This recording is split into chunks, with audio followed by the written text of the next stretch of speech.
ஸ்தோத்திரம். மீண்டுமாக தேவனுடைய ஆலயத்திலே உங்களை எல்லாரையும் பார்ப்பதில் மிக சந்தோஷம்.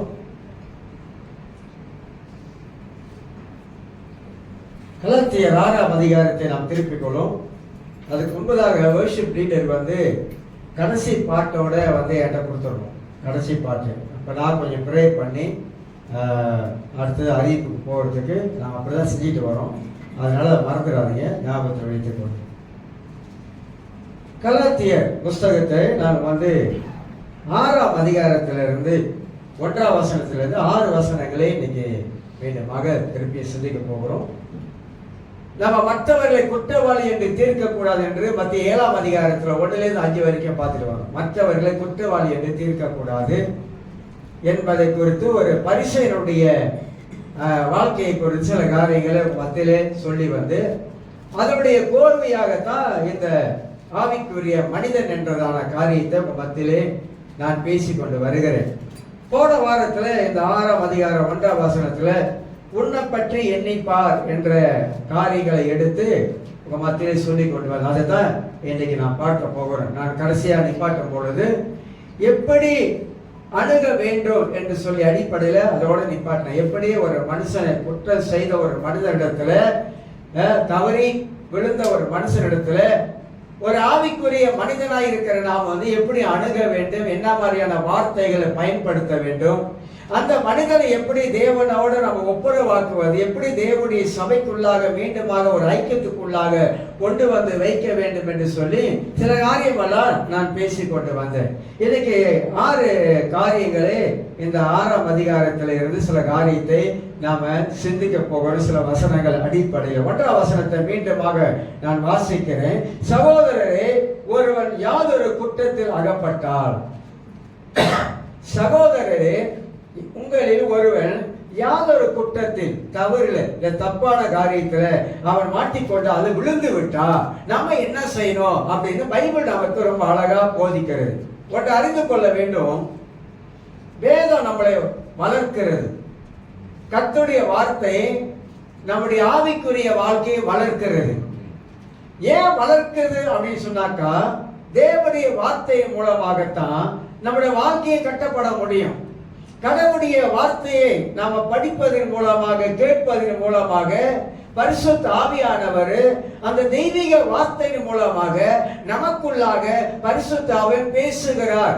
ஆவியானவர் நம்ம நடத்துகிறார், ஆவிக்குரிய வாழ்க்கையில வளர செய்கிறார். அப்படின்றா இந்த உலகத்தில் இருக்கிற ரட்சிக்கப்பட்ட எல்லா கிறிஸ்தவர்களும் ஆவிக்குரிய வாழ்க்கையில வளர்ந்து வர வேண்டும் என்பதுதான் தேவனுடைய சித்தம்.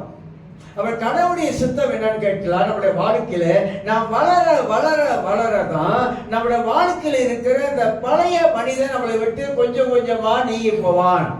பழைய மனிதன் ஒரேடியா நீங்க போக முடியாது, பழைய சுவாபங்கள் ஒரேடியா நம்ம விட்டு போயிட முடியாது. ஆனா வசனத்தின் மூலமாக இந்த பழைய சுவாபங்கள், பழைய மனிதன் கொஞ்சம் கொஞ்சமா நாளுக்கு நாளாக அவனை புதுப்பிக்க முடியும், அவனுடைய வாழ்க்கையை மாற்றி அமைக்க முடியும். இப்ப நம்மளை எடுத்துக்கொண்டாக்கா, நம்முடைய ஆரம்பத்துல நம்ம ரட்சிக்கப்படுவதற்கு முன்பதாக இருந்த வாழ்க்கைக்கும் இப்ப ரட்சிக்கப்பட்ட வாழ்க்கைக்கு நாம் பார்க்கும் போது நிறைய வித்தியாசங்கள் இருக்கு, மாறுதல் இருக்குது. ஆனா மாறிக்கொண்டே வாழ்க்கையில போய் கொண்டே இருக்கிறோம், மாறிக்கொண்டே போகிறோம். இன்னும் மாற வேண்டியது நிறைய இருக்கிறது. மனதளவுல மாற வேண்டும், பேச்சு அளவுல மாற வேண்டும், வாழ்க்கையின் ஜீவியத்துல மாற வேண்டும், இப்படி நடந்து கொள்ளுகிற விதங்கள்ல மாற வேண்டும். இப்படி மாற வேண்டிய பகுதிகள் நம்முடைய வாழ்க்கையில நிறைய இருக்குது என்பது வேதம் நமக்கு அதை எடுத்து காட்டுவதை நம்ம வழங்கிக் கொள்ளுகிற எபேசியர் புஸ்தகத்துல 4ஆம் அதிகாரம் வாசிக்கும் போது நடைமுறை வாழ்க்கையில நாம் எப்படி வாழ வேண்டும் என்பதெல்லாம் அங்க போதிப்பதை அறிந்து கொள்ளுகிறோம். ஆக இது சொல்லப்படுகிறது, ஆவிக்குரியவனாகிய நீங்கள் சாந்தமுள்ள ஆவியோடு அப்படியேப்பட்டவனை சீர்பொருந்த பண்ணுங்கள், நீ சோதிக்கப்படாத படிக்கு உன்னை குறித்து எச்சரிக்கையாயிரு என்று சொல்லி இந்த சோதனை பற்றி போட்டிருக்குது. சீர்பொருந்த பண்ணுங்கள் என்றெல்லாம் இந்த வசனத்தின் அடிப்படையில பல காரியங்கள் உள்ள அடக்கப்பட்டிருப்பதை நான் பார்க்கிறோம். இதுல 6 காரியங்களை உங்களுக்கு நான் எடுத்து காட்ட பிரயாசப்படுகிறேன். 1 கொரிந்தியர் 10ஆம் அதிகாரத்தை நாம் கொஞ்சம் திருப்பிக் கொள்வோம். 1 கொரிந்தியர் 10ஆம் அதிகாரத்துல சில வசனங்களை கொஞ்சம் பிரட்டி பார்த்துட்டு சில சத்தியத்தை இந்த காலை வேளையில சுருக்கமாக அறிந்து கொள்ளலாம். நமக்கு திருவிருந்து பந்தி இருக்குது. இன்னைக்கு அவால் புகாரம்னால எல்லாம் வெளியே போயிட்டாங்க. அதனால இயேசு இருக்கிறாரு. யார் இல்லைனாலும் இயேசு இருக்கிறாரு.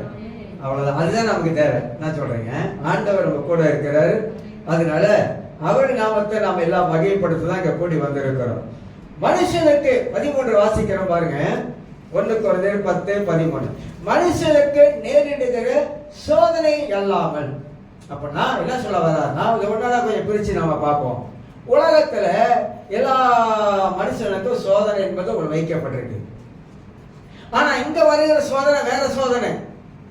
இங்க வருகிற சோதனை நான் ஏற்கனவே சொல்லியிருக்கேன். 1 Corinthians 8:9 வாச பார்த்தா 10ஆம் அதிகாரத்துடைய 13ஆம் வசனத்துடைய விட நமக்கு தெரியும். பவுல் ஏன் இப்படி சொல்றாரு அப்படின்னு கேட்டீங்கன்னாக்கா, அந்த நாட்கள்ல கொரிந்து மக்கள் வந்து அவங்க இந்த அந்த கொரிந்து மக்கள் மோசமான ஒரு வாழ்க்கையில வாழ்ந்தவங்க. அது மட்டுமல்ல, அந்த காலத்துல கோயில்கள் இருந்தது. கொரிந்து மக்கள் பட்டணத்துல பலவிதமான கோயில்கள் காணப்பட்டது. அங்க வந்து பலி செலுத்துவாங்க, கெடா பலி செலுத்துவாங்க. புறஜாதிகள் வந்து அங்க சாப்பிடுவாங்க, பங்கெடுப்பாங்க.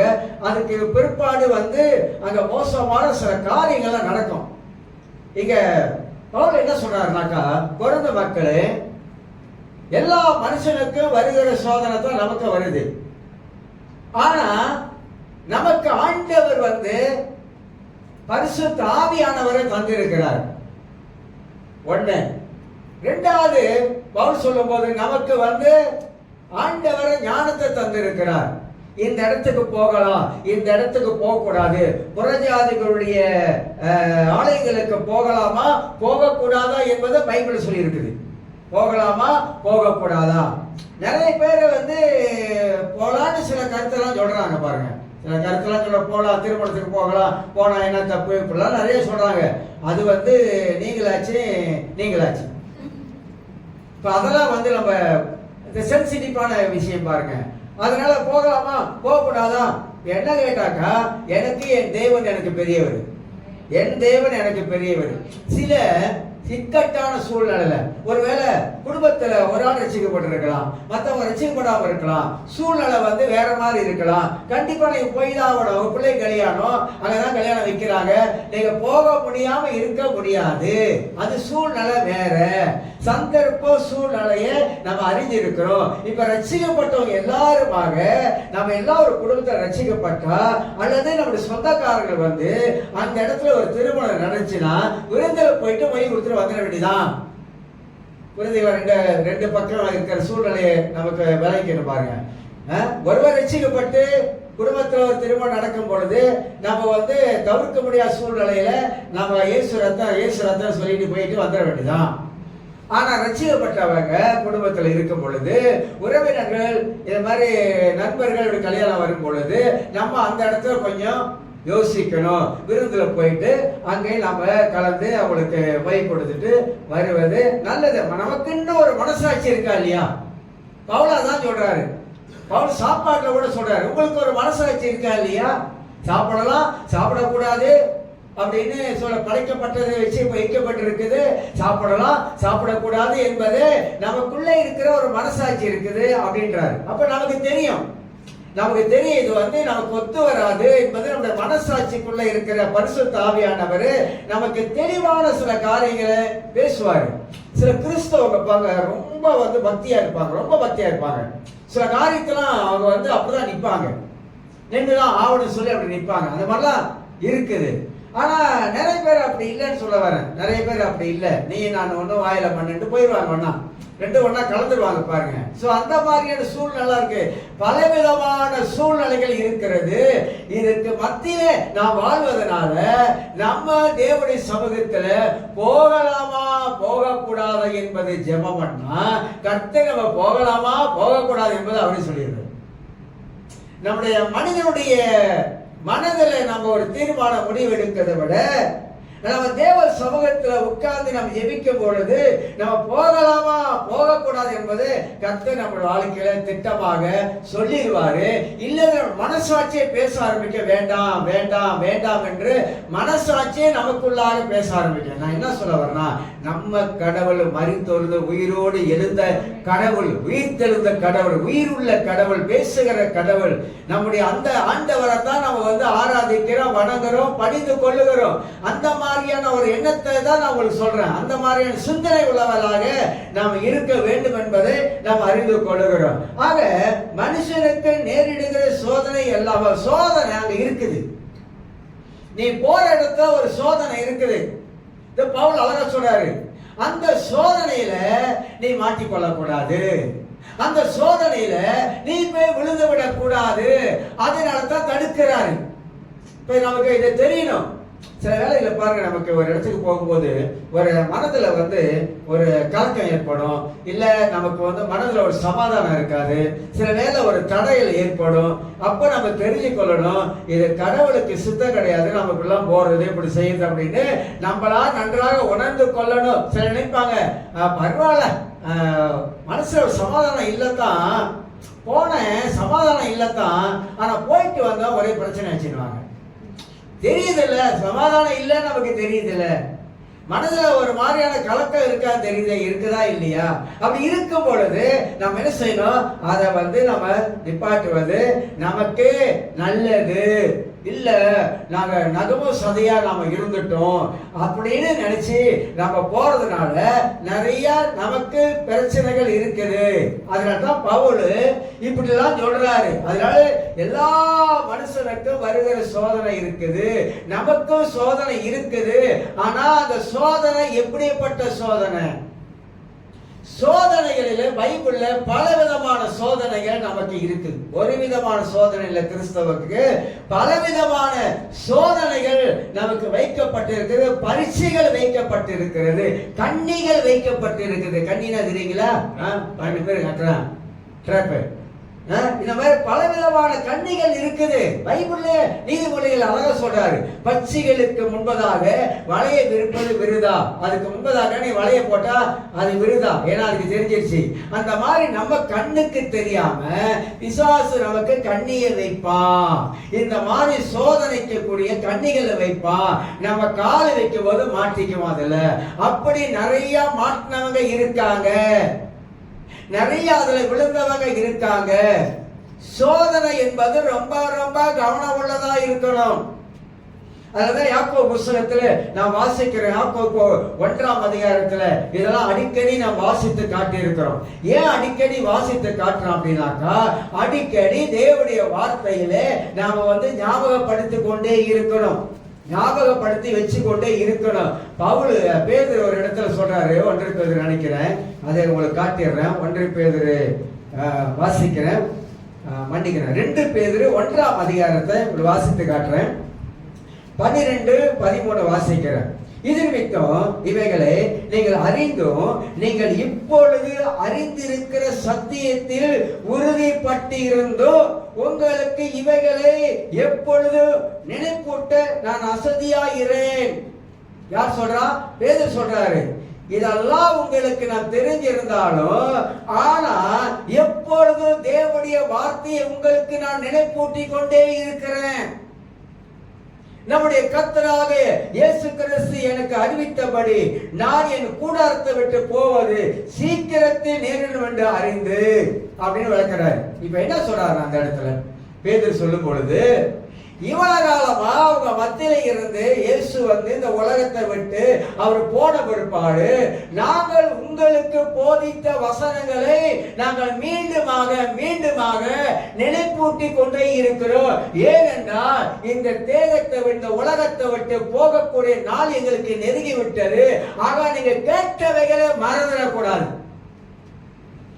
எதெல்லாம் தேவனுடைய வார்த்தைகளை நீங்க கேட்க ஆரம்பிக்கிறீங்க. இன்னைக்கு தேவனுடைய வார்த்தை இல்லாம நிறைய கதையும் பவுல் தீமோத்தேயுக்கு சொல்லும்போது கிழவி பேச்சுகளை விட்டு விலகுன்றார். வெட்டி பேச்சு, கிழவி பேச்சு, அந்த பேச்சு, இந்த பேச்சு, எல்லா பேச்சையும் விட்டு விலகு, சத்தியத்துக்கு மக்களை திரும்ப சொல்றாரு.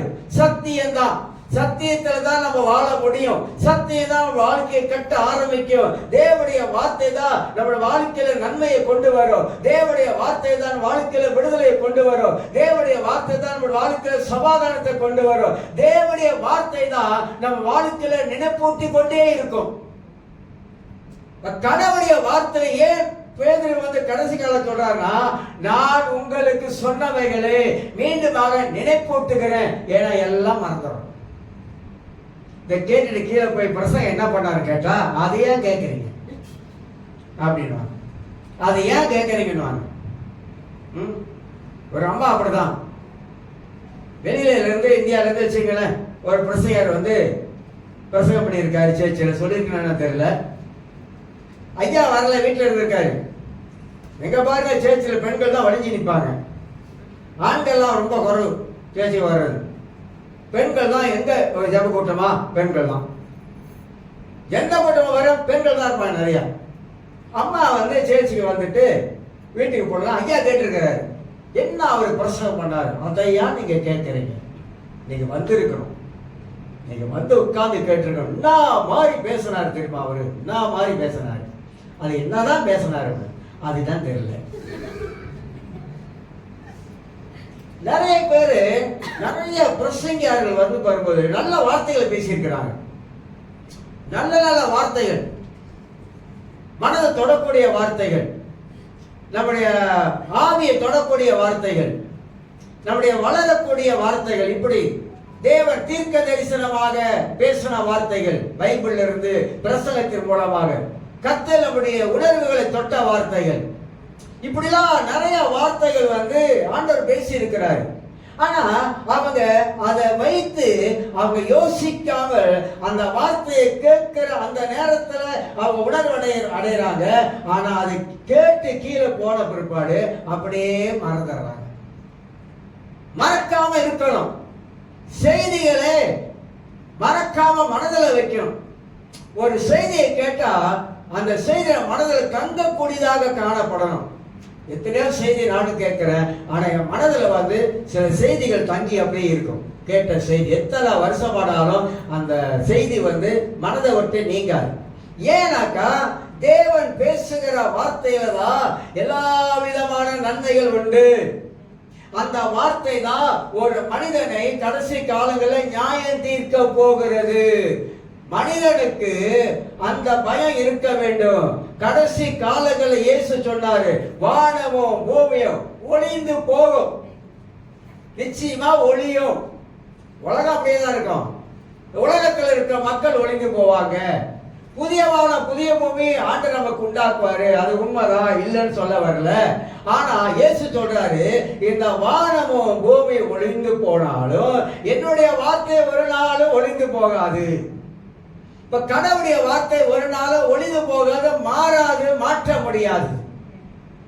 ஏன்னா அது தேவனுடைய வார்த்தை, தேவனால் பேசுற வார்த்தை எழுதப்பட்டிருக்கு. அந்த வார்த்தையை தான் பேதுரு சொல்லும் போது, நினைப்பூட்டுகிறேன், உங்களுக்கு சொன்னவைகளை மீண்டும் மீண்டுமாக உங்களுக்கு நான் நினைப்பூட்டு காட்டுகிறேன். அப்ப கடவுளுடைய வார்த்தையை நாம வந்து அறிந்து கொள்ளணும். யாக்கோப்பு 1ஆம் அதிகாரத்தை கொஞ்சம் திருப்புவோம், அதை தான் சொல்ல வந்தேன். யாக்கோப்பு 1ஆம் அதிகாரத்துல இதை வந்து பல முறை நம்ம வாசி இருக்கிறோம், பல முறை இதை எடுத்து காட்டி இருக்கிறோம். ஆனா சோதனையில எப்படி விழுந்து போறாங்க? இதுல 1ஆம் அதிகாரத்துல 3 விதமான சோதனை இருக்கு, நமக்கு தெரியும். 14 வாசிக்கிறேன். அவள் தன் சுய இச்சையினாலே இழுக்கப்பட்டு சிக்குண்டு. 2 வார்த்தை, இழுக்கப்பட்டு சிக்குண்டு. சிக்குண்டுனா அதை மாட்டிக்கிறது, இழுக்கப்படுதுன்னா அது அப்படியே இழுக்குது. நம்மள அப்படியே பிசாசு வந்து அந்த சோதனை கொண்டாந்து வச்சுட்டு அப்படியே காந்த சக்தி மாதிரி அப்படியே இழுத்து அந்த இதுல வந்து நம்மளை தள்ளி விட்டு சிக்குண்டு மாட்ட வச்சிடறான். அழகா சொல்றாரு. அப்படி மாட்டும்போது என்ன நடக்கிறதுனாக்கா 15ஆம் வசனத்துல சிக்குண்டு சோதிக்கப்படுகிறார், பின்பு இச்சையானது கர்ப்பம் தரித்து பாவத்தை பிறப்பிக்கும், பாவம் பூர்ணமாகும் போது மரணத்தை பிறப்பிக்கும். ரொம்ப அழகான ஒரு வார்த்தை. பாவம் பூரணமாகும் பொழுது அந்த பாவத்துடைய சம்பளம் மரணம். இதை விட வேற வசனம் வேணுங்களா? பழைய ஏற்பாடுல இருக்கிற வசனம். ஆனா யாக்கோப்பு ரொம்ப அழகா சொல்றாரு, அவன் சுய இச்சையினாலே சிக்கொண்டு. சோதனை எங்க இருக்குன்னா நமக்குள்ளாகவே இந்த மாமிசம் தான் மனிதனுக்கு சோதனை உண்டாக்கக்கூடிய ஒரு இடம். ஆனா சோதனையை நம் வாழ்க்கையில வைக்கிறவன் சாத்தான், பிசாசு. அவன் தான் வைக்கிறான். ஆனா நமக்குள்ள இருக்கிற பரிசுத்த ஆவியானவர் அந்த சோதனையிலிருந்து நம்மளை தப்பு விட்டுக் கொள்வதற்கு ஆவியானவர் நமக்குள்ள இருந்து கிரியை செய்கிறார். தப்பு வைக்கிறவர் அவர்தான். அப்ப சோதனை நமக்குள்ளாக எதனால வருதுன்னா, இந்த மாமிச உணர்வு இருக்குல்ல, இந்த உணர்வுல நல்ல உணர்வு இருக்குது, இந்த உணர்வுல தீமையான உணர்வு இருக்குது. இச்சையை தூண்டக்கூடிய உணர்வுகள் நமக்குள்ளதான் இருக்குது. அதனால்தான் அந்த பாவம் கர்ப்பம் தரிக்குது. கர்ப்பம் தரிக்குது எதை வச்சு பேசுறாரு? ஒரு தாயை வச்சு பேசுறாரு. ஒரு தாயோடைய கர்ப்பத்துக்குள்ளாக பிள்ளை இருக்கும்போது அது வளர ஆரம்பிக்கிறது. 9 மாசத்துல அது பிறக்க ஆரம்பிக்கிறது. அது போல பாவத்திலே நாம சிக்கொண்டு அதிலேயே நாம் இருந்தோமாக்கா அது வளருது. பாவம் நம்மளை எப்படி கொண்டு வருதுன்னா, அந்த பாவம் பெருக பெருக பெருக அதன் மூலமாக நமக்கு மரணம் வருது. இப்ப ஏன் பாவத்தை நம்ம எச்சரிக்கிறோம்? ஏன் பாவத்தை நம்ம கண்டிக்கிறோம்? ஏன் பாவத்திலிருந்து விடுதலையாக வேண்டும் என்று ஏன் போதிக்கிறோம் அப்படின்னா, நீ அதிலே இருந்தீனா உனக்கு சன்னிகாச ஆசீர்வாதம் வராது. தேவன் பேசி பார்ப்பாரு, பல விதங்களை பேசி பார்ப்பாரு. அதுக்கெல்லாம் நாம கீழ்ப்படியாம வார்த்தையை கேட்காம நம்ம போகக்கூடும் என்றால் அதனால நமக்கு ஒரு சிச்சை வரும். அந்த சிச்சையை கொடுத்து ஆண்டவர் அவர் பக்கம் திருப்புவதற்கு, ஆண்டவர் கொண்டு வருவதற்கு முயற்சி எடுப்பாரு. அதையும் தாண்டி நம்ம போக ஆரம்பிக்கும் பொழுதுதான் இந்த மரணம் மனித வாழ்க்கை சம்பவிக்குது. மனிதனுக்கு எதிரி மனிதன் தான், நமக்கு எதிரி நம்ம தான், நமக்கு நம்முடைய பிளஷ் தான் எதிரியா இருக்கு. அப்ப வசனம் என்ன நமக்கு போதிக்கிறது? சோதனை என்பது உலகத்துல இருக்குது. ஆனா அந்த சோதனையை தப்பித்துக் கொள்வதற்கு ஆண்டவர் நமக்கு ஒரு வழியை வச்சிருக்கிறார், ஒரு போக்க வச்சிருக்கிறாரு. ஆகினால் அந்த வசனம் சொல்கிறது, தேவன் உண்மை உள்ளவராய் இருக்கிறார். உங்கள் திராணிக்கு மேலாக நீங்கள் சோதிக்கப்படுவதற்கு அவர் இடப்படாமல் சோதனையை தாங்கத்தக்கதாக சோதனையோடு கூட அதற்கு தப்பித்துக் கொள்ளும்படியான ஒரு போக்கை உண்டாக்குகிறார். கர்த்தர் நல்லவர், நம்மள தள்ளி விடல. அவரு நீ விழுந்துவிடக்கூடாது, நம்ம விழுந்துவிடக்கூடாது என்பதற்காக ஒரு வழியை கர்த்தர் நமக்கு ஆயத்தப்படுத்துகிறார். சில சொல்றாங்க, என்ன இதுல இருந்து என்னால வெளியே வர முடியல. சில சொல்றாங்க, நான் சிகரெட் குடிக்கிறேன், அந்த சிகரெட் குடிக்கிற அது ஹேபிட் ஆயிடுச்சு எனக்கு, அதுல இருந்து என்னால வெளியே வர முடியல. நான் ஒரு காலத்துல சிகரெட் தான் குடிச்சேன், வெளியே ஆண்டவர் கொண்டு வரல. சிலர் சொல்லுவாங்க, இந்த தண்ணி எனக்கு ஒரு பெரிய ஒரு தலைவலியா இருக்குது, குடிக்காம இருக்க முடியல, குடிக்கிறனா கை எப்படி ஆடுது அப்படின்வாங்க. பார்த்துட்டு எத்தனை பேர் கேட்டுருக்கோம், குடிக்கிறனா இந்த கை இப்படி ஆடுதுன்னுவாங்க. ஆனா குடிக்காம நிப்பாட்டி பாருங்க, இயேசு நாமத்தினால கை ஆடாது, கால் ஆடாது, வாய் கூட வளராது, எல்லாம் சரியா இருக்கு.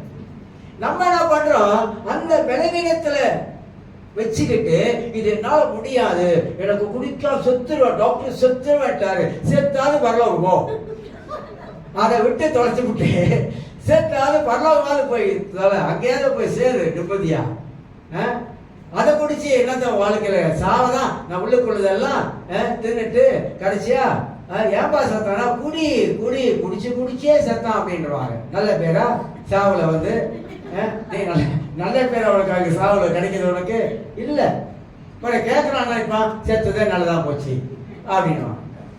அதனால நம்மளால, அதாவது நமக்கு முடியாத ஒன்றை நாம் தேவ சமூகத்தில் அர்ப்பணிச்சுட்டா, நமக்கு முடியாத ஒன்றை அவர் நமக்கு முடிய செய்வார்ன்ற.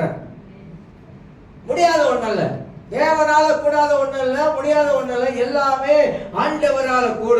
நம்ம எந்த அளவுக்கு ஆண்டவர்களிடத்துல அர்ப்பணிச்சு ஒப்பு கொடுத்து, ஆண்டவரே எனக்கு இது வேண்டாம், ஆண்டவரே இதுல இருந்து என்ன விடுதலை ஆக்குங்க அப்படின்னு சொல்லி நம்ம அர்ப்பணிக்கும் பொழுது அவர் நமக்கு உதவி செய்யறார். அதனால தான் கலாத்தியர் 6:1 வாசிக்கும் போது, உன்னை பற்றி நீ எண்ணிப்பாரு, நீயும் சோதிக்கப்படாமல். அவனோடு பேசும் பொழுது நீயும் சோதிக்கப்படாமல் உன் வார்த்தை கவனமா இருக்கட்டும். நீ ஆவிக்குரிய மனிதன், நீ அவனோடு என்ன பேச போற முன்கூட்டியே ஜெபம் பண்ணியா? அவனை சந்திக்க போறதுக்கு முன்பதாக, அந்த மனுஷனிடத்துல பேசுவதற்கு முன்பதாக நீ தேவ சமூகத்துல உட்கார்ந்து, ஆண்டவரே இந்த மனிதனை சந்திக்க போகிற, இவன் பின்மாறிட்டான், அவன் பாவத்தில் விழுந்துட்டான், அவனுக்கு நான் என்ன வார்த்தைகளை பேசி அவனை நான் காப்பாற்ற வேண்டும், என்ன வார்த்தைகளை பேசி அவனை நான் விடுதலையாக்க வேண்டும், என்ன வார்த்தைகளை பேசி உங்களுடைய பக்கமாக திருப்ப வேண்டும் சொல்லிட்டு நல்லா ஜெபம் பண்ணிட்டு நீ போக ஆரம்பித்தா, உன் வாயில கர்த்தருடைய வார்த்தையை ஆண்டவர் போடுவாரு. என்ன வார்த்தை பேச வேண்டும் என்பதை அவன உள்ளத்துல தெரிய செய்வாரு. நீ பேச வேண்டிய வார்த்தை தேவனுடைய வார்த்தையாக பேச ஆரம்பிக்கும் போது பரிசுத்த ஆவியானவர் அந்த வார்த்தையை கொண்டு அந்த விழுந்து கிடக்கிற மனித உள்ளத்துல ஆண்டவர் ஒரு உயிர்ப்பிக்கிற ஒரு காரியத்தை செய்வார், ஒரு மாற்றத்தை உண்டாக்கும். நம்மளை நாம் எண்ணி பார்க்க வேண்டும், நம்மளை நாம் முதலாக சிந்திக்க வேண்டும். சிறுமைப்பட்டவன் மேல் சிந்தை உள்ளவன் பாக்கியவான் சங்கீத புத்தகத்துல வாசிக்கிறோம். சிறுமைப்பட்டவன் மேல், கஷ்டப்படுகிறவன் மேல், இந்த மாதிரி விழுந்து கிடக்கிறவன் மேல் சிந்தை உள்ளவன், அவனை காப்பாற்ற வேண்டும் என்ற சிந்தை உள்ளவர்கள், அவனை விடுதலை ஆக்க வேண்டும் என்ற எண்ணம் உள்ளவர்கள் பாக்கியவான்கள் என்று வேதம் சொல்லப்படுகிறது. ஆக நம்ம எண்ணி பார்க்க வேண்டும். முதலாவதாக உன்னை பற்றி நீ எண்ணிப்பாரு. சோதனை என்பது எல்லா மனுஷனுக்கு வரும். நீயும் பேசுற விஷயத்துல அங்க போயிட்டு உலகை தள்ளாம சோதிக்கப்படாத படிக்கு உன்னை பற்றி நீ எண்ணிப்பார்.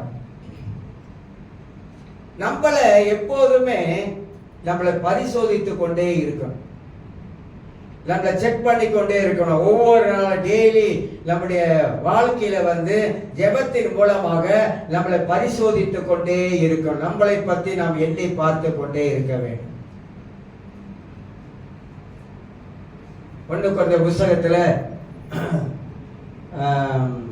எபிரேயர் புஸ்தகத்துல வாசி பார்த்தீங்கன்னா, விழுகிறவன், அதாவது விழமாட்டேன் என்று எண்ணுகிறான் பாருங்க, நான் விழமாட்டேன் நான் நிற்பேன் அப்படின்ற மாதிரியா விழுகிறோம்.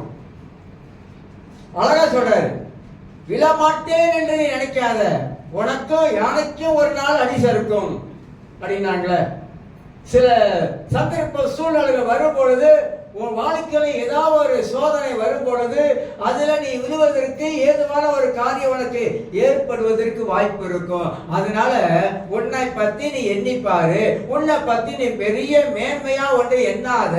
உன்னை நீ நினைக்கணும் அப்படின்னாக்கா, உன்னை மேன்மையா நீ நினைக்கணும் அப்படின்னாக்கா நீ இயேசுவோட ஒப்பிட்டு பாரு. நம்முடைய வாழ்க்கையை கொண்டு போய் இயேசுவோட ஒப்பிட்டு பாரு. இயேசுவோட நம்ம வாழ்க்கையை ஒப்பிட்டு பார்த்தா நம்ம தள்ளி காசு பாய்க்க முடியும். அப்படிதாங்க, அவரோட ஒப்பிட்டு பாரு. வேற யாரோடும் கூட நம்முடைய வாழ்க்கையை ஒப்பிட்டு பார்க்க கூடாது. அவங்களோட நான் பகுஸ் பகுஸ், நான் அவங்கள விட ரொம்ப ரொம்ப நான் நல்லவன் அப்படின்னு ஒப்பிட்டு பார்க்காத, அது தவறாயிரும். யாரோடையும் கிறிஸ்தவ வாழ்க்கையை ஒப்பிட்டு பார்க்க முடியாது. நம்ம ஒப்பிட்டு பார்க்க வேண்டும் என்றால் தேவனோட ஒப்பிட்டு பார்த்து பாரு, அப்ப தெரியும் நம்ம யாருன்னு. இன்னைக்கு அநேக கிறிஸ்தவர்கள் வாழ்க்கையில இதுதான், ஆவிக்குரிய மனிதனா இருக்கிறவர்கள் ஒரு வளர்ந்த ஒரு நிலையில வரும் பொழுது தங்களையே பார்க்க ஆரம்பிப்பாங்க. மற்றவங்களை பார்க்க ஆரம்பிக்க மாட்டாங்க, தங்களையே பார்க்க ஆரம்பிப்பாங்க. வளர வளர வளர வசனத்துல வளர, ஆவிக்குரிய ஜீவியத்துல வளர, நம்ம பரிசுத்த ஆவியானவர்கள் நடத்தப்பட, இப்படிலாம் ஒரு வாழ்க்கை வரும் பொழுது நம்ம எப்போதுமே மற்றவங்களை பார்க்கறதை விட்டுட்டு நம்மளையே நம்ம பார்த்து சரிப்படுத்த ஆரம்பிப்போம். நம்மளையே நம்ம பார்த்து, யாரா நீங்களா இருந்தாலும் நானா இருந்தாலும் நம்மளையே நம்ம பார்த்து நம்ம எதுல குறைவுள்ளவரா இருக்கிறோமோ அதை நம்ம சரிப்படுத்துவதற்கு நம்ம பார்க்கணும், தவிர மற்றவங்க குறைகளை நம்ம பார்க்க கூடாது, மற்றவங்க குறைகளை நம்ம கண்டுபிடிக்க கூடாது. சில ஸ்பாய் மாதிரி கண்டுபிடிப்பாங்க, பார்த்துருக்கீங்களா? மற்றவங்க வாழ்க்கையில என்ன குறை இருக்குன்னு அதை கண்டுபிடி தோண்டி எடுத்து கொண்டு வராங்க, தங்க மாதிரி. வேண்டாம், நம்ம கிட்ட நிறைய குறை இருக்கு. ஒரு தனிப்பட்ட மனித வாழ்க்கையில நம்மளே நாமே. தாவீது அப்படிதான் 139 சங்கீதத்துல 23, 24 இதெல்லாம் நமக்கு அடிக்கடி ஏன் சொல்றேன்னா, இந்த வார்த்தையெல்லாம் ரொம்ப முக்கியமான வார்த்தைங்க. எப்பொழுதும் இதெல்லாம் சிந்திக்கிற வார்த்தை, யோசிக்கிற வார்த்தை. ஏன் தாவீது தனக்கு தானே ஏன் அப்படி சொல்றாருன்னா, தாவீது எப்போதும் தனக்கு தானே ஆராய்ந்து பார்க்கிற ஒரு மனிதன். அவ வசனம் என்ன போதிக்குது? தாவீது எப்படி தேவ சமூகத்துல மற்றவர்கள் ஆராயல, தாவீது தன்னை தானே ஆராய்கிறான். வேதனை உண்டாக்குற வழி இருக்கா என்கிட்ட? அப்படிப்பட்ட வழி இருக்கா? என் சிந்தனை சரியா இருக்குதா? என் வாழ்க்கை சரியா இருக்குதா? நான் சரியான பாதையில போறேனா? சரியான ஜீவிக்கிறேனா? இப்படி தாவீது தன்னை தானே ஆராய்கிற ஒரு மனிதன். நம்மள ஆராய்ச்சி நம்மளை சரிப்படுத்தினாலே போ. நம்ம கிட்டே 132 குறை இருக்குது. அதை கொஞ்சம் கொஞ்சமா சரிப்படுத்தி வர்றதுதான் நமக்கு நல்லது. அதுதான் ஒரு விதையை நம்ம மண்ணில் போட்டோமாக்கா, அந்த போட்ட அந்த விதை உடனே முளைக்குதா? இல்லை. எட்டி எட்டி பார்க்குறோம். போட்டுட்டு 3 நாள் சென்று லேசா மழை கிளம்புது அப்படியே. அப்புறம் அது வருது. பார்த்தா கையோட 1-2 வருஷம் ஆகும், இல்லை 3 வருஷம் ஆகும். நாங்கள் பப்பளி மரம் நட்டோம், அது 8 மாதம் முடிச்சிச்சு. அப்புறம் ஒரு எலுமிச்சைக்கா, மஞ்சள் எலுமிச்சைக்கா, அது 4 வருஷம் ஆச்சு காய் காய்க்க. அப்ப ஒரு விதை முளைக்க ஆரம்பிக்கும் போது அது வளருது, வளர்ச்சி. அந்த வளர்ச்சிக்கு என்னென்ன தேவை?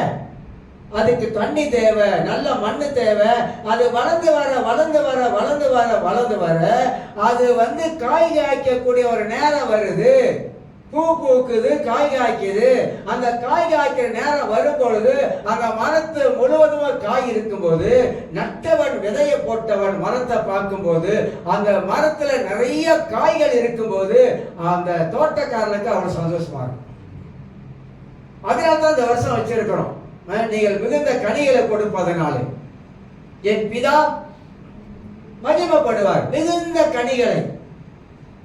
சில வேளைகளில் இந்த வாக்கு தத்தெல்லாம் வைக்கும் போது, கடவுள் கொடுக்கிற அந்த வார்த்தையை வச்சு வைக்கும் போது, முதலாவது உங்களுக்கு சோதனை வராது. நீ உண்மையிலேயே கனி கொடுக்கிறியான்னு நமக்கு தான், எனக்கு தான் அடிக்கும். நீ அதில் இருக்கிறியா? இதை 2 நாளுக்கு முன்பதாக நான் அப்படியே யோசனை பண்ணிருக்கும் போது இந்த வார்த்தையெல்லாம் மனசுல வருது. அப்படியே யோசனை வருது. வாக்கு தத்தம் வைக்கிற உன் வாழ்க்கையில ஏன் இப்படிப்பட்ட காரியம் வருதுன்னா, நீ முதலாவதாக கனி கொடுக்கிற ஒரு மரமாக நீ இருக்கிறியா? எவ்வளவு கஷ்டம் தெரியுங்களா? அப்ப நம்ம சிந்திக்கிறோம், ஆண்டவரே வாக்கு தத்தம் கொடுப்பது முக்கியம் அல்ல, அந்த வாக்கு தத்தத்தில் இருக்கிற சத்தியத்தின்படி நம்முடைய வாழ்க்கையில மாற்றி அமைப்பதுதான் முக்கியம். அப்ப அந்த கனி கொடுக்கிறது சாதாரணமான காரியம் இல்ல. கனி கொடுப்பது என்பது வாழ்க்கையில எல்லா விதமான குணாதிசயங்கள், நம்முடைய வாழ்க்கையில இருக்க கேரக்டர் எல்லாம் எந்தெந்த இடத்துல மாறணுமோ அதெல்லாம் பரிசுத்த ஆவியானவர் மாத்திக்கிட்டே வராரு. அதுக்கு தகுந்த மாதிரி நமக்கு ஒரு அடிய விழுவும். சில வேளையில நமக்கு எதிராக சில காரியம் வரும், சில வேளை எதிராக நமக்கு சில சூழ்நிலைகளை மாற்ற காணப்படும். இதுக்கு மத்தியில கனி இருக்குதா? கனி கொடுக்கிறோமா? என்ன செய்யறோம்? இதைதான் கர்த்தர் பார்க்கிறார். பலவிதமான சூழ்நிலைக்கு மத்தியில நம்ம கனி கொடுக்கிற மரமாக இருக்கிறோமா?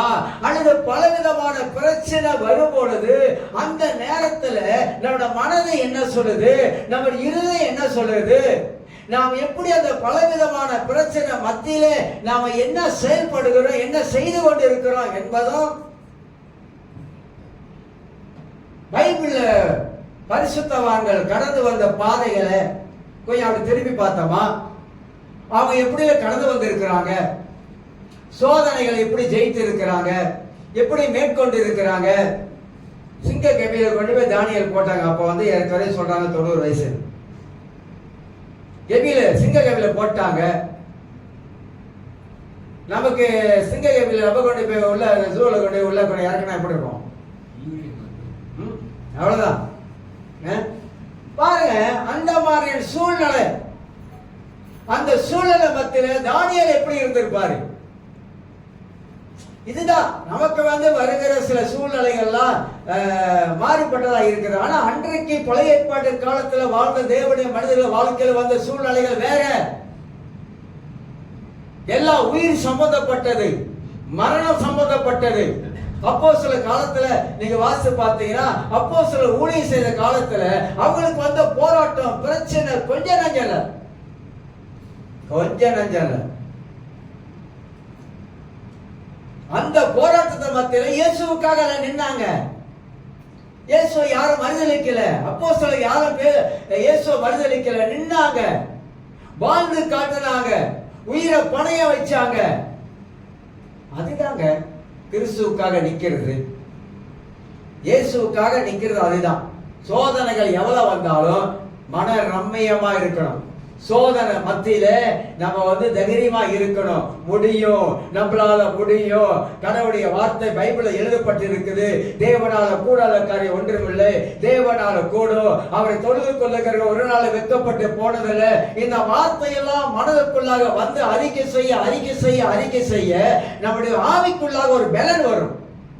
ஏன்னா எல்லா மனிதர்களுக்கும் சோர்வுன்னு ஒன்று வரும். லூக்கா 18:1 சோர்ந்து போகாமல் எப்பொழுதும் ஜெபிக்க வேண்டும் என்று சொல்லி ஒரு ஊமையை சொல்றார், பேரபிள்ஸ் சொல்றார். அப்படி இயேசு என்ன சொல்ல வர்றாருன்னா, சோர்வு வரும், ஆனா சோர்ந்து போகாம நீங்க என்ன செய்யணும்? ஒரு உள்ளான மனிதன் பலப்படுவதற்கு என்ன செய்யணும்? அந்த காரியத்தை மேற்கொள்வதற்கு என்ன செய்யணும்? அதையே நான் வாழ்க்கையில நினைக்க ஆரம்பிச்சேன்னா நம்ம ஜத்தோலாம் நிச்சயமா விழுந்துரும். அந்த மாதிரி எண்ணத்தை அப்படியே டைவர்ட் பண்ணிட்டு வசனத்தை கொண்டு உள்ள வச்சு, நிச்சயமா ஆண்டவரை நீங்க செய்வீங்க, நீங்க நடத்துவீங்க, நீங்க வெட்கப்படுத்த மாட்டீங்க, நீங்க கைவிட மாட்டீங்க அப்படின்னு இந்த வசனத்தெல்லாம் கொண்டு சொல்ல சொல்ல சொல்ல சொல்ல நம்முடைய ஆவிக்குள்ளாக ஒரு புத்துணர்வு நமக்கு உண்டாகும். அது உண்மையா சொல்றேன். எல்லாருக்கும் பலவிதமான சோதனைகள் இருக்குது. ஆனா சில வேளைகள் சில நம்ம தலைக்கு மேல வந்த மாதிரி நம்ம நினைப்போம். இயேசு சொல்றாரு, இந்த மலையை பார்த்து அப்படின்றாரு. அத நீங்க நல்லா கவனிச்சு பார்த்தீங்கன்னா, சொல்லு சொல்லு சொல்லு என்ற வார்த்தை வந்துகிட்டே இருக்கு. இந்த மலையை பார்த்து பேசு, மலையை பார்த்து பேசு, பிரச்சனையை பார்த்து பேசு, சோதனையை பார்த்து பேசு. நீ பேசு, வார்த்தையை கொண்டு பேசு, வார்த்தை கொண்டு பேசு, ஆவியினால பேசு, அந்நிய பாஷையில பேசு. அதை உடைக்க ஆரம்பி, உன் மனதை மாத்து, எண்ணங்களை மாத்து, சிந்திக்கிற விதத்தை மாத்திட்டு தேவனுடைய வார்த்தை உள்ள போட்டு அந்த மலையை பார்த்து பேசிக்கிட்டே இரு. நிச்சயமா ஒரு காரியத்தை கர்த்தர் செய்வார். அதை விட்டுட்டு நம்ம நெகட்டிவ் திங்கிங் உள்ள போட்டுட்டு நம்ம என்ன செய்யக்கூடாது? எதிர்மறையா பார்க்க வேண்டிய காரியத்தை நம்ம என்ன செய்யறோம்? நம்ம இப்ப இருக்கிற சூழ்நிலையை கொண்டாந்து நம்ம மனதுக்குள்ள போட்டுறக்கூடாது. இதெல்லாம் நான் சொல்றதெல்லாம் சாதாரண விஷயம் இல்லை. இத உள்ள போனவங்களுக்கு தான் உள்ள தெரியும். இதை உள்ள கடந்து போனவங்களுக்கு தான் எப்படி வெளியே வரணும்னு தெரியும். எதுவுமே அனுபவம் இல்லாம வாழ்க்கையில யாரும் ஒன்றும் சொல்ல முடியாது. அதனால எவ்வளவாக இருந்தாலும், எந்த சூழ்நிலையாக இருந்தாலும் நம்ம ஆண்டவரை தான் டிபெண்ட் பண்ணி நின்னுக்கணும். வேற யாரும் இங்க வருமா, அங்க வருமா, இப்படி சொன்னா இது உதவி வருமா, அதெல்லாம் வராது, எங்கேயும் வராது, எல்லாத்தையும் அடைச்சிருவாரு. ஆனா அவர்கிட்ட நம்ம உட்கார்ந்துட்டோமாக்கா, அவர்கிட்ட நம்ம சொல்ல ஆரம்பிச்சா நிச்சயமா அவர் நமக்கு சில வழிகளை நமக்கு திறப்பாரு. அமைதியா இருக்கணும், பொறுமையா இருக்கணும். என்ன முனையிட கூடாது. என்ன ஆண்டவரே ஜெபம் பண்ண ஆண்டவரே, ஒன்றும் நடக்க மாட்டேது ஆண்டவரே, என்ன ஆண்டவரே கேட்டீங்களா இல்லைங்க ஆண்டவரே, காது இருக்கா இல்லைங்க ஆண்டவரே, எதுவுமே கேட்ட மாதிரி தெரியலையே, எதுவும் நடந்த மாதிரி தெரியலையே, அப்படிதானே இருக்குது, போக போக வேஸ்ட் ஆகிட்டே இருக்கிறேனே அப்படின்னு சொல்லக்கூடாது. அப்பெல்லாம் சொல்லக்கூடாது. இல்ல, கர்த்தர் செய்வார். கர்த்தருக்கு தெரியும், என்னை குறித்து ஆண்டவருக்கு தெரியும், என் மனதில் இருக்கிறது ஆண்டவருக்கு தெரியும். நான் ஜெபிப்பதெல்லாம் கர்த்தர் கேட்டார், அவருடைய சித்தத்தின்படி அவர் நடத்துவார் அப்படின்ற எண்ணத்தை நம்ம மனதுக்குள்ள போடாவிட்டா நம்ம தோல்வி அடைவதற்கு நிறைய வாய்ப்பு இருக்கு. கிறிஸ்து உலகத்தில் இருக்கும்போது அழகா சொன்ன யோவான் 16:31 உலகத்துல உபத்திரம் இருக்கு. ஏன் அவர் சொல்லணும் உலகத்துல உபத்திரம் இருக்குன்னு? ஏன் சொல்லிருக்கலாமே, உலகத்துல உபத்திரம் இல்லை, என் பிள்ளைகளுக்கு யாருமே இந்த உலகத்துல உபத்திரம் கிடையாது. அப்பதான் பச்சையா போய் சொல்லி தெரியுறாங்க. ஏசு விட்டு கொள்ளுங்க, உபத்திரமே வராதுங்க. அப்பதான் 108 உபத்திரம் வரும், பிரச்சனை வரும். உபத்திரம் இருக்கு, எல்லாருக்கும் இருக்கு. மனுஷனா பிறந்த உலகத்துல எல்லாருக்கும் ஏதோ ஒரு விதத்துல ஒரு உபத்திரம் இருக்குது, பிரச்சனை இருக்குது. உங்களுக்கு ஒரு பிரச்சனை இருந்தா எனக்கு வேற பிரச்சனை இருக்கும். தண்ணீருக்கு முகம் ஒத்திருப்பது போல, நீதிமொழிக்கு அதான் சொல்ற, தண்ணீருக்கு முகம் ஒத்திருப்பது போல என்ன அர்த்தம்னாக்கா, தண்ணீரை அப்படி பார்த்தோமா நம்ம மூஞ்சி அந்த தண்ணியில தெரியும். அது போல இருதயத்துக்கு இருதயம் ஒத்த இருதயம் இருக்குது. என்கிட்ட இருக்கிற 10 பிரச்சனை உங்ககிட்ட இருக்காது, அதுல 4 பிரச்சனை இருக்கும், 10 இருக்காது. இல்லைன்னா வேற 2 பிரச்சனை வேற ஏதாவது உள்ள இருக்கும். அதுதான் சொல்றாரு, மனுஷனுக்கு இருதயத்துக்கு இருதயம் எப்படி இருக்கிறதோ அந்த மாதிரி மனுஷனுக்குள்ளாக இந்த உலகத்தில் வாழும் பொழுது ஏதாவது ஒரு பிரச்சனை மனிதனை போட்டு வாட்டிக்கிட்டு தான் இருக்கும். அப்ப உலகத்துல உபத்திரம் இருக்குது. ஆனா திடன் கொள்ளுங்கள், ஏன் அந்த வார்த்தையெல்லாம் பேசுறாரு? திடன் கொள்ளுங்க, உபத்திரம் இருக்குது, நீ பயப்படாத, தைரியமாக திடனாகிறது. நான் உலகத்தை ஜெயிச்சிருக்கேன். இயேசு உலகத்தை ஜெயிச்சிருக்காரு, உலகத்தில் இருக்க எல்லாத்தையும் மேற்கொண்டிருக்கிறாரு அப்படின்னு நமக்கு அந்த வார்த்தையில என்ன ஒரு பலன் வருது, என்ன ஒரு ஆறுதல் வருதுன்னா, இயேசு உலகத்தில் தான் இருந்தாரு, அவரை சோதிக்கப்பட்டாரு, குடும்பத்தில் சோதிக்கப்பட்டாரு, ஊழியத்தில் சோதிக்கப்பட்டாரு, மனித மத்தியில் சோதிக்கப்பட்டாரு, எல்லா நிலையிலும் அவரே சோதிக்கப்பட்டாரு. அதுதான் சொல்றாரு, திடன் கொள்ளு, நான் ஜெயித்தேன், உங்களால் ஜெயிக்க முடியாதா? புலிக்கு பிறந்தது பூனை ஆகுமா? ஆகவே ஆகாது. அப்படித்தானே? நம்மளாம் இயேசு யூத ராஜசிங்கத்துடைய பிள்ளைகள், யூத ராஜசிங்கத்துடைய பிள்ளைகள். அதனால சிங்கத்தின் குட்டிகள் சிங்கம் வரணும். அந்த மாதிரி நம்ம வந்து இயேசுடைய பிள்ளைகளா இருக்கிற நமக்கு மன வலிமை தேவை. மன வலிமை, முடியும் என்ற அந்த மனது நமக்கு தேவை. அந்த மாதிரியான ஒரு எண்ணத்தை வளர்த்துக்கிட்டா உங்களை யாரும் எந்த சடப்பையை சனியை சாத்தா கூட தொட முடியாது. ஏன்னா உங்களுடைய எண்ணம் அவ்வளவு ஸ்ட்ராங்கானதா இருக்குது, வலிமையானதா இருக்குது. முடியும், நான் வாழ்ந்து காட்ட முடியும், நான் வந்து ஒரு கோலை கிடையாது, என்னை கர்த்தர் நடத்துவாரு. அந்த மாதிரியான ஒரு நல்ல ஒரு காரியத்தை உள்ள வளர்த்து கொள்ளுங்க என்பதுதான் முக்கியம். நம்மளை நாம எண்ணி பாருங்க. போய் ஒரு சோதனையில் போய் சிக்கொண்டு மாட்டிக்காதீங்க. சொல்றாங்களே, சும்மா இருந்தா கல்லை தூக்கிக்க, நானே காலை போட்டுக்கிட்டேன். ஏன் போட்டப்ப சும்மா தானே இருந்துச்சு கல், அதை கல்லை தூக்கி நீ ஏன் போட்டுக்கிட்ட? இல்லை உதவி செய்யலான்னு போனேன். இந்த காலத்திலையா உதவி செய்யலான்னு போனேன், பரிதாபப்பட்டு போனேன். அந்த மாதிரிலாம் நிறைய மாற்றவங்க இருக்காங்க தெரியுமா உங்களுக்கு? நிறைய மாற்றவங்க இருக்காங்க. சரி சொல்லாங்க, வீட்டில் சொல்லுவாங்க, நாங்கள் ரொம்ப ஃப்ரெண்டாக இருக்கோம், ஒரு சர்ச்சைக்கு ஒரு சைட் வைக்கிறியா? கார் வாங்கியிருக்கேன், வீடு வாங்கியிருக்கேன், சும்மா ஒரு சர்ச்சைக்கு மட்டும்தான். நம்ம உயிர் நண்பர்களில் வச்சிங்க, அன்னையோட நீங்கள் தொலைஞ்சிங்க. காருக்கு மாட்டினவங்க, லோரிக்கு மாட்டினவங்க எவ்வளோ பேர் இருக்காங்க தெரியுங்களா? எங்கள் சொந்தக்கார மச்சான் இறந்துட்டான், அவன் அப்படித்தான். ஏர்போர்ட்டில் வேலை செஞ்சா நல்ல சம்பளம். கூட்டாளின்னு சொல்லி லோரிக்கு இவர் போய் சர்ச்சை சைன் வைக்கிறார், பெரிய இவர் சைன் வச்சாரு. கடைசியா மாசம் சம்பளத்தில் வெட்டிட்டாங்க. நிறைய பேர் அந்த மாதிரி நிறைய பேர் மாட்டிட்டாங்க. நான் எல்லாரும் சொல்ற மாதிரி, யாருக்கும் அண்ணனா இருக்கட்டும், மாமனா இருக்கட்டும், மச்சனா இருக்கட்டும், தொக்கனா தொழுக்கனா இருக்கட்டும், யாரா தான் இருக்கட்டும், சைன் மட்டும் பண்ணாதீங்க. சாட்சிக்கு சைன் பண்ணாதீங்க. அப்புறம் நீங்க பூத்தாவாயிருங்க. வேலைலாம் வேண்டாங்க, எவ்வளோ வாழ்க்கையில பார்த்தாச்சு. அதனால சொல்றேன், எந்த காரணத்தை பண்ணிட்டு நீங்களா மாட்டிக்கிட்டு அவர் குத்துது கொடையுது அப்படின்னு நம்ம உட்கார்ந்து அழுவு. நமக்கு ஆண்டவர் ஞானம் கொடுத்திருக்கிறாரு. ஞானம் உள்ள பிள்ளைகளாக வாழ ஆரம்பிப்போம். அதனால நம்மளா சோதனை தேடிக்கிட்டு போயிடக்கூடாதுன்ற, எதா இருந்தாலும் நல்லா யோசித்து ஞானமா நம்ம செயல்படுவதற்கு தான் முக்கியம்.